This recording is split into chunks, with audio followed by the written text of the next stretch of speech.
তুমি নতুন সিমেন্ট দিবে, নতুন বালি দিবে, সবকিছু আপনি বলছেন, কিন্তু বলার সাপেক্ষে তো তারা আপনার কথা মানে নাই। তো এরা তো হেগু মন মতে কাজ করতেছে। তা আপনি সিসি ডালাই ধরতেছেন, এখানে তো সিসি ডালাই হওয়ার কথা, তো সিসি ডালাই তো নাই। আপনি যে ইটের যে ঘাটনি আছে নিচে, সিসি ডালাই হওয়ার কথা, সেই সিসি ডালাই না দিয়ে তো তারা দিয়ে ইটের ডালাই দিতেছে, ইট ঘাটতি করতেছে।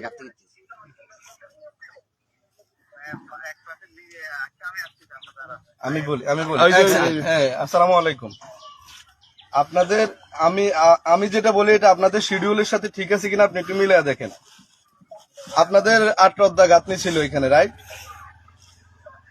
5 রদ্দা পাইছি। আপনাদের সিসি ডালাই ছিল 3 ইঞ্চি, রাইট?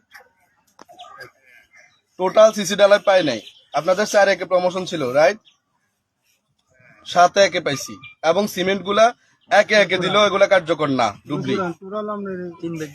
আপনি বলেন আমাদের এই মুহূর্তে করণীয় কি? আমরা এই জন্য কাজ বন্ধ না করে আপনার কাছে ফোন দিছি, আপনি ব্যাপারটাতে অবগত আছেন কিনা? যদি অবগত না থাকেন আমরা অবগত করলাম, আপনি এখানে আসে পর্যবেক্ষণ করেন, আর যদি অবগত থাকেন তাহলে আমরা কাজটা বন্ধ করে দিব। আচ্ছা ঠিক আছে, আসুন। আচ্ছা ঠিক আছে, আচ্ছা, সালাম আলাইকুম। ঠিক আছে, অসুবিধা নেই।